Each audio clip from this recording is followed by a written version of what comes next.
Time now to take a look at Tesla after its earnings. Joining us now for Insight is Karl Brauer, executive analyst, iSeeCars.com. Karl, it's great to see you this morning. Let's start out with your reaction first up to its results. It reported earnings on an adjusted basis, 73 cents a share, revenue $25.7 billion. Both numbers were actually weaker than expected. You initially saw this knee-jerk response. The stock fell under pressure, but now it's up in the pre-market. So what's your take on its results, Karl? Yeah, I mean, I think the fundamentals of the company are really based still in car sales. And your earlier segment was talking about how that's got to get either addressed or replaced by something else. And you've just got a lot of challenge from more competitors than ever before in the electric vehicle space. And the big threat, as always, is China. They're coming in with reduced costs and increasingly impressive product. And they're absorbing global market share from every other EV company, including Tesla. And I think that's why Tesla needs to move from a car company to a technology company like it's always wanted to be. And that's why there was all this discussion about the next level of future elements for Tesla. Speaking of future elements, there was some talk on the earnings call with analysts about the progress with full self-driving, and that by June we'll see that in Austin in a bigger way. In Austin, Texas, they'll be operating in paid service then by June. Given past delays that we've seen when he makes these promises from Musk, how realistic do you think that is? I mean, I think that's, as always, is the big question, right? With Tesla, he's always got a lot of future incredible stories to tell. And I think we know that he's got to get something beyond the car market, like we were saying, to really work. And the full self-driving thing, that is so heavily based on the AI that he's got to master. And he's claiming they're the furthest along, but I always say I'm waiting for the company that's in AI that isn't claiming they're the furthest along. Okay, they're all leading the market according to their own statements. If he can get full self-driving revenue started this year in places like Austin and California and have no issues, and he also has the regulatory help potentially from his friendship with Trump, then he could maybe get ahead of some of these other companies that have been doing it for a while. But Waymo, there's a lot of other companies that have been into this for much longer than he has, and he's got a lot of catching up to do if he really wants to make this his primary business.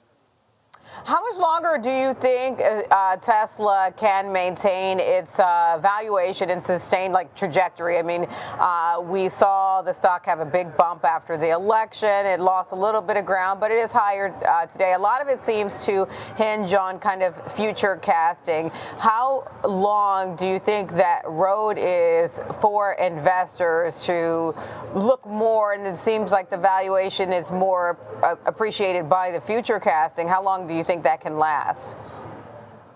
Elon's got a habit of having these bar projections that we just, have to take on faith. But he's put 2025 as the pivotal year. That's what he said in the call yesterday. And he's put all these major movers happening before the end of this year, like the self-driving and the AI and even the robotics. He's claiming there's going to be 10,000 robots built before the end of this year. So we're getting to crunch time, Diane. There's no more, once upon a time or someday. This is got to happen soon. He wants to be seen as a vibrant tech company, and he's done that through cars for most of the company's history, obviously. And now he's doing it with some SpaceX and some other amazing things. But he's got to get there, with this AI and this robotics and the self-driving robotaxis. Those have to happen relatively soon. Is this a make or break year for Tesla, given what was promised on the call and in recent calls, honestly? I think it is a make or break year because we're going to continue to see more pressure from China and these other EV competitors. So he's not going to see growth on the EV side. That's not where he's going to see his company move forward. And he's got to transition to these other things. And I think 2025 is the pivotal year. He called it right, but we're going to need to see some actual, meat on these bones as opposed to a lot of the future casting that he's been doing. So one of the things that we've been paying attention to is the pressure on margins. That is expected to continue to be an issue, especially with the commentary about investment in AI. Obviously, we're seeing investment in AI in a lot of the Mag 7, but that's something that was talked about. And of course, the Model Y changeover, and then we haven't even taken into account the impact of tariffs. How much of that margin compression that you see, or what's your read through on if it's transitory or if it's a bigger issue? Yeah, I think he wants to call those things out as the challenge because they feel more transitory and maybe things he can process and deal with. I still think it's China and the competition from lower cost vehicles. Remember, China is now the biggest car market, and that's where he's going to make or break a lot of his future profit. And he's doing better than most of the other non-domestic companies over there, Ford and GM and Volkswagen. They're literally dying in China. He's held up much better, but I feel like that's kind of an inevitability.